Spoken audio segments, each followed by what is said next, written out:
Halo Sobat Spoiler, bagaimana kabarnya? Tentunya Millers doakan baik-baik saja. Jumpa lagi di channel Sektor Spoiler. Pada video kali ini, Millers akan bahas kelanjutan cerita dari Donghua series Perfect World, episode 201. Seperti biasa, Millers mau ingatkan lagi bagi Sobat Spoiler, karena video ini mengandung spoiler. Mimin sarankan untuk tonton dulu episode-episode sebelumnya, biar ngerti jalan ceritanya. Tapi buat Sobat Spoiler yang gak sabar dan udah siap dengerin kelanjutan ceritanya, langsung saja kita gas ke ceritanya. Di episode sebelumnya, di tengah ketenangan yang menegangkan, sebuah insiden mengejutkan mengguncang dunia. Seorang individu misterius dengan mudah membunuh dewa surgawi yang mencoba melarikan diri, menciptakan kegemparan di seluruh sekte. Sementara itu, di langit yang hampa, istana perunggu melayang dengan aura mengerikan. Keheningan yang menyelimutinya lebih menakutkan daripada ledakan perang.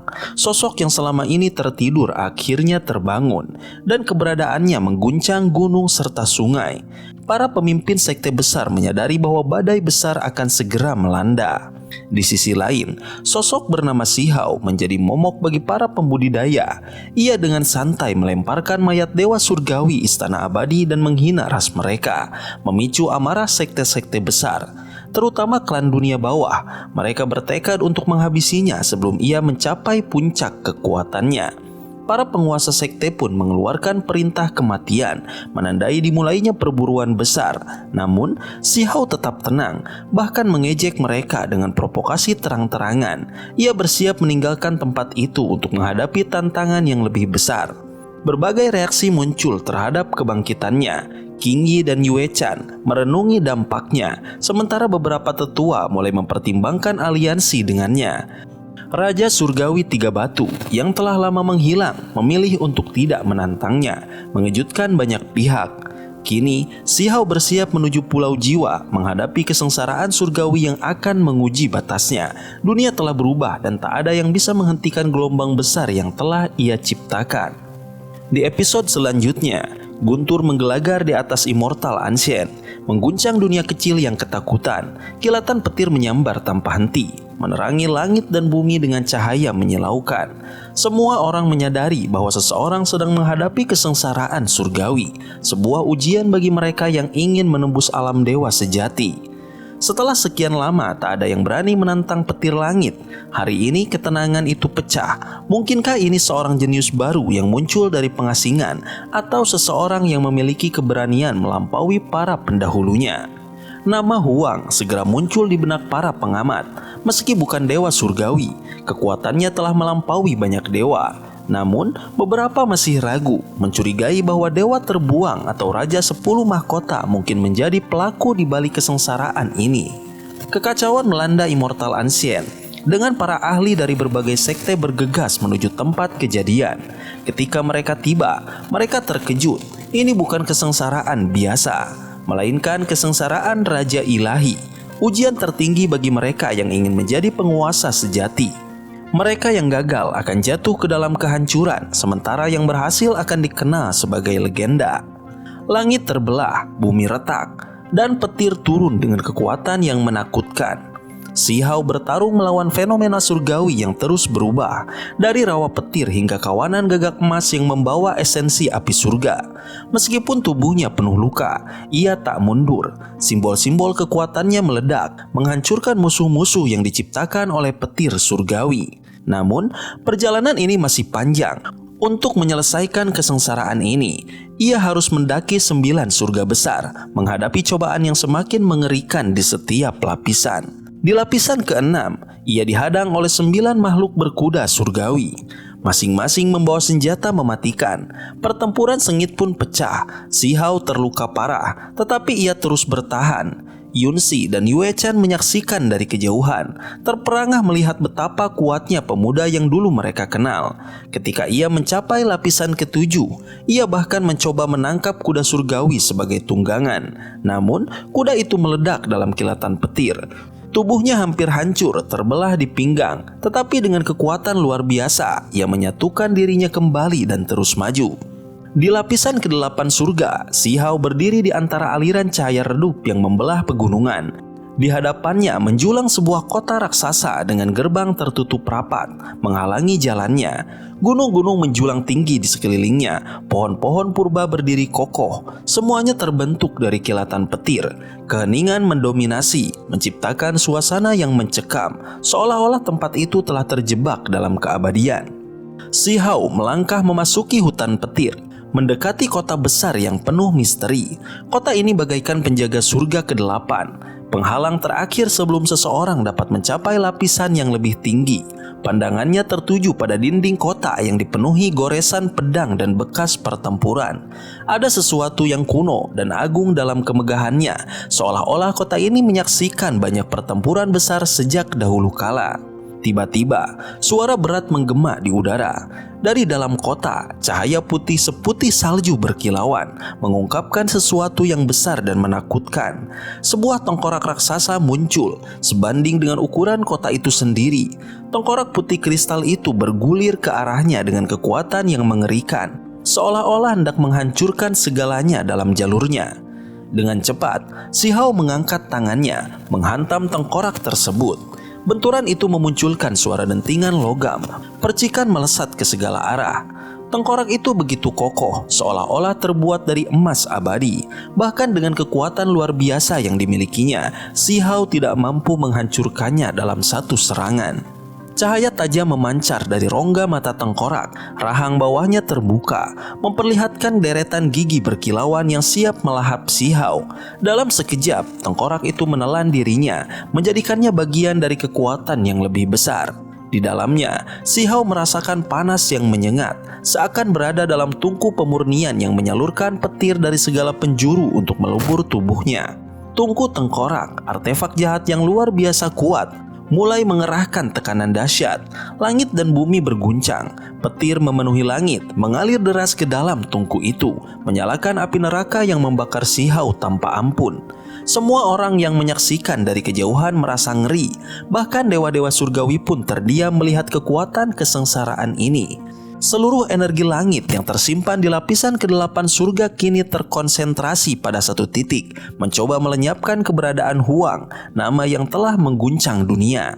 Di dalam tungku, petir yang mengental berubah menjadi cairan yang mengelilingi si Hao, meresap ke dalam tubuhnya, menghancurkan daging dan tulangnya. Setiap inci tubuhnya tersiksa, setiap selnya terbakar dalam api surgawi. Tulangnya patah, tubuhnya menghitam terbakar, bahkan roh primordialnya hampir hancur, merasakan tekanan yang belum pernah dialami sebelumnya. Namun, si Hao tidak menyerah. Dengan tekad baja, ia mengaktifkan catatan primordial sejati dan teknik Dewa Pohon Willow, berusaha menyembuhkan diri di tengah gempuran kehancuran. Daging yang terpisah kembali menyatu, roh primordialnya berusaha bangkit. Namun, petir kembali menyambarnya, menghancurkan tubuhnya lagi dan lagi. Itu adalah siksaan tanpa akhir, seolah-olah surga sendiri ingin menghapus keberadaannya. Berkali-kali ia dihancurkan, berkali-kali ia bangkit. Tapi dengan setiap kehancuran, sesuatu berubah dalam dirinya. Energi misterius mulai meresap ke dalam tubuhnya, menyalakan kekuatan baru. Ini bukan sekedar ujian, ini adalah transformasi. Jika ia bertahan, ia akan mencapai puncak yang lebih tinggi dari sebelumnya. Si Hao tidak hanya bertahan, ia melawan. Ia tidak akan diam dan menerima takdir.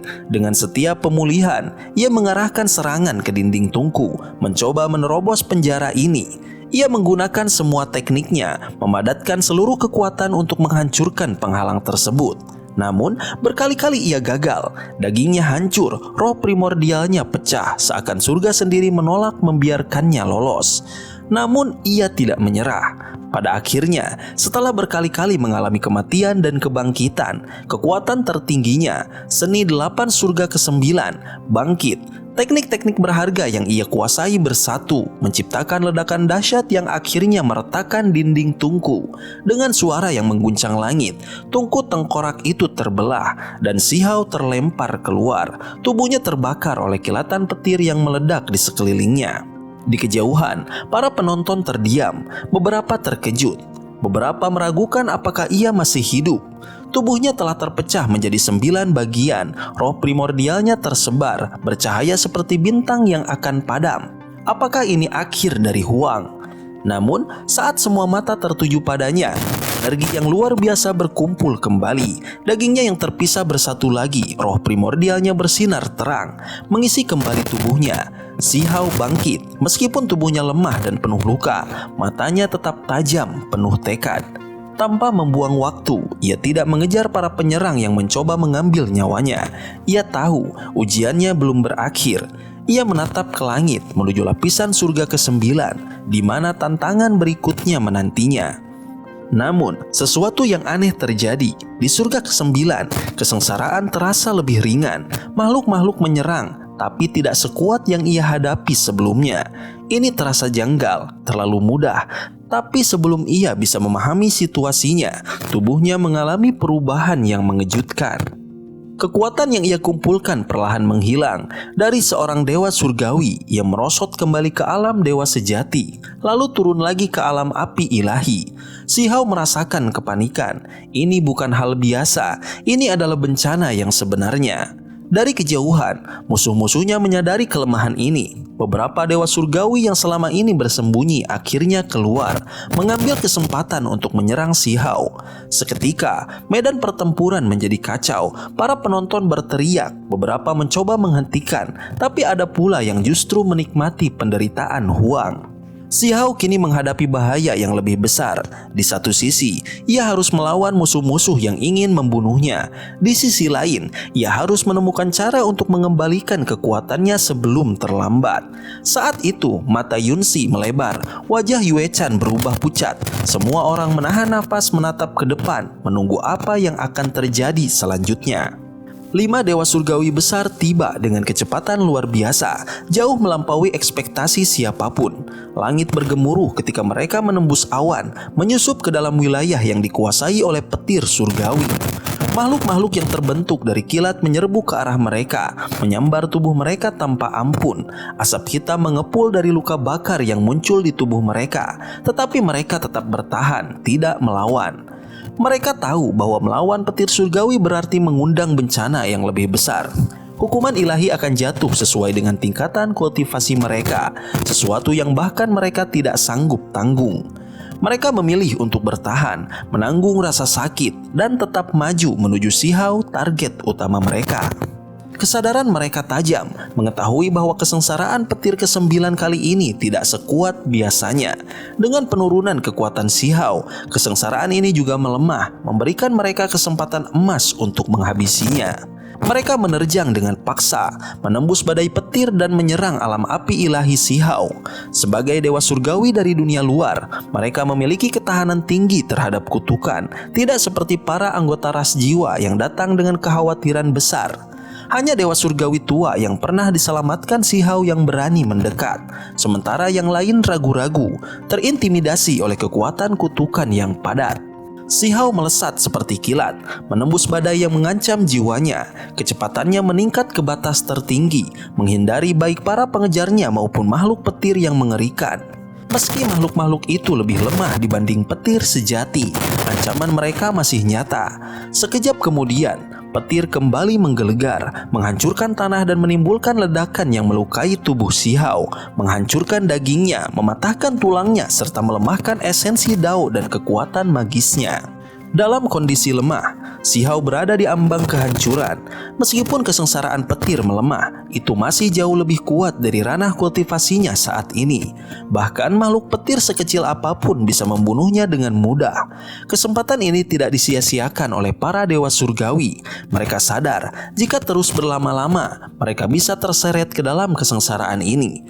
Hukum karma dari petir surgawi perlahan mengikat mereka, menimbulkan ancaman yang bisa menyeret mereka ke dalam kehancuran. Salah satu dari mereka menyadari bahaya dan berteriak memperingatkan yang lain. Jika mereka terus berada di dalam kesengsaraan ini, mereka akan terjebak dan harus menghadapi petir sesuai tingkat kekuatan mereka sendiri, yang berarti kematian mutlak. Kesadaran ini membuat mereka semakin bertekad untuk menghabisi Si Hao secepat mungkin. Mereka melepaskan serangan dengan kekuatan penuh. Hukum alam bergetar, berubah menjadi jaring yang menangkap Si Hao. Meskipun Si Hao mencoba menghindar dengan kecepatan ekstrim, tubuhnya tetap terhempas oleh dampak serangan mereka. Darah menyembur dari mulutnya, luka di tubuhnya semakin mengerikan.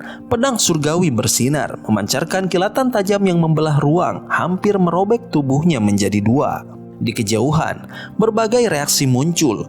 Yun Si menutup mulutnya, Yue Chan menunjukkan ekspresi tegang, Cao Yuseng mengepalkan tinjunya, sementara Chang Gongyang menatap tanpa kedip. Keputusasaan mulai menyelimuti mereka. Bisakah Si Hao bertahan? Sementara itu, di sisi lain, beberapa orang tertawa terbahak-bahak, merayakan kehancuran yang tampaknya tak terelakkan.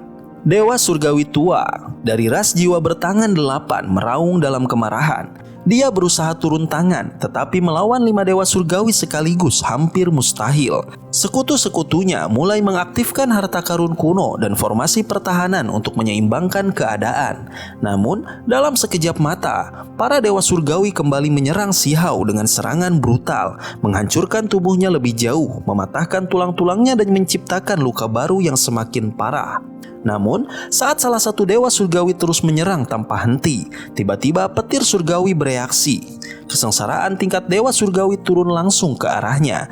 Kilat menyambar membakar tubuhnya dengan kekuatan yang tak tertahankan. Dalam sekejap, tubuhnya meledak menjadi serpihan-serpihan cahaya, lenyap tanpa sisa. Semua yang menyaksikan kejadian itu membeku. Ketakutan menyelimuti mereka. Tidak semua orang adalah Si Hao mampu bertahan dari kesengsaraan semacam ini. Di tengah kekacauan ini, Si Hao merasakan sesuatu yang luar biasa.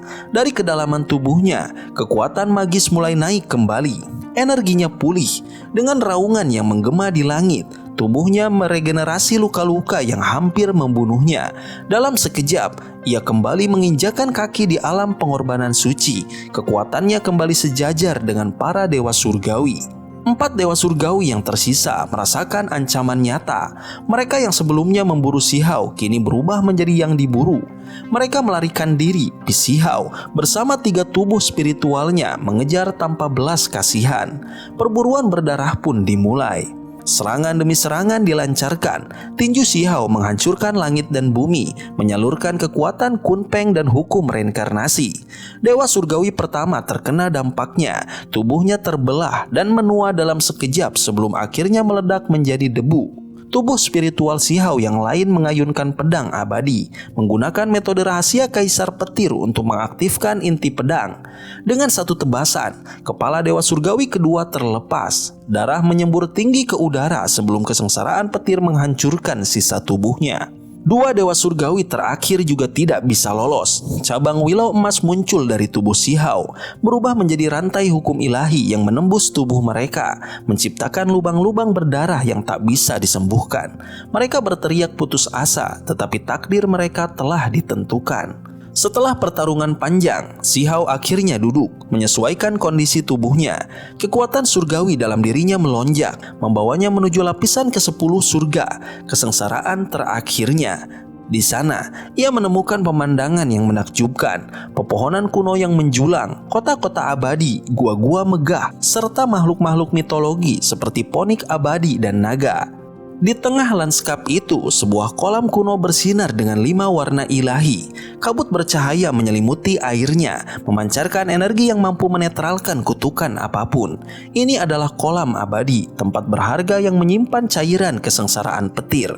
Si Hao meneguk cairan itu, rasanya manis, harum dan kekuatan pemulihannya tak tertandingi. Dalam sekejap, semua luka dan kelelahan sirna. Kini ia benar-benar pulih. Dari kejauhan, para penghuni dunia ini menatapnya dengan mata penuh harap dan ketamakan. Para dewa surgawi dari klan lain mulai menunjukkan niat baik mereka, berharap bisa mendapatkan bagian dari cairan ilahi ini. Namun bagi Si Hao, ini bukan akhir. Ini adalah awal dari sesuatu yang lebih besar. Kesengsaraan petir yang ia lalui bukan hanya ujian, tetapi juga anugerah. Tubuh dan rohnya telah dihancurkan dan disempurnakan berkali-kali, membuatnya lebih kuat dari sebelumnya. Di atas kepalanya, 3 helai energi abadi berputar, sementara bunga dao mulai mengembun di sekelilingnya. Dunia menyaksikan kelahiran seorang raja ilahi, seorang pemuda yang baru berusia 20 tahun tetapi telah mencapai puncak yang bahkan para leluhur pun sulit bayangkan. Banyak yang hanya bisa menghela nafas tak percaya, menyadari bahwa mereka sedang menyaksikan sejarah yang terukir di hadapan mereka. Namun, ketenangan ini tidak berlangsung lama. Kolam abadi tiba-tiba memudar, dan lautan petir kembali bergemuruh. Seseorang berusaha mencuri cairan kesengsaraan petir. Si Hao segera bertindak. Tetapi ancaman itu semakin jelas saat sebuah mangkuk harta karun raksasa muncul dari balik awan gelap. Mangkuk itu memancarkan cahaya 5 warna, mencoba menyerap esensi kolam.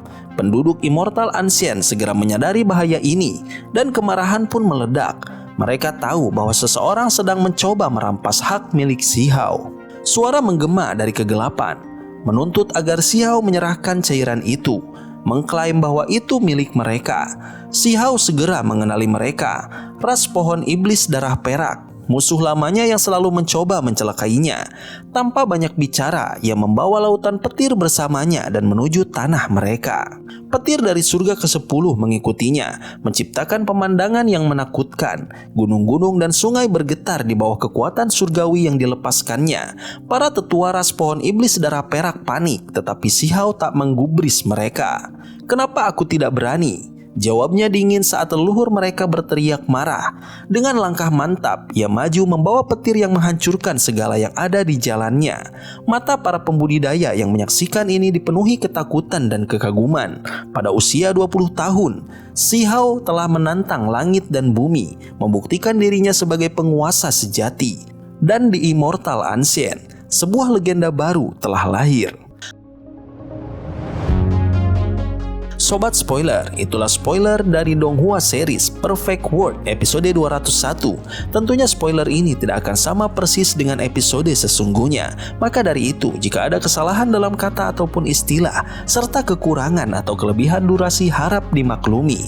Dan jangan lupa untuk mendukung channel ini lebih berkembang dengan cara like, share, dan subscribe, supaya kalian gak ketinggalan update terbaru dari channel ini. Terima kasih banyak udah nonton video ini sampai akhir, Sobat Spoiler.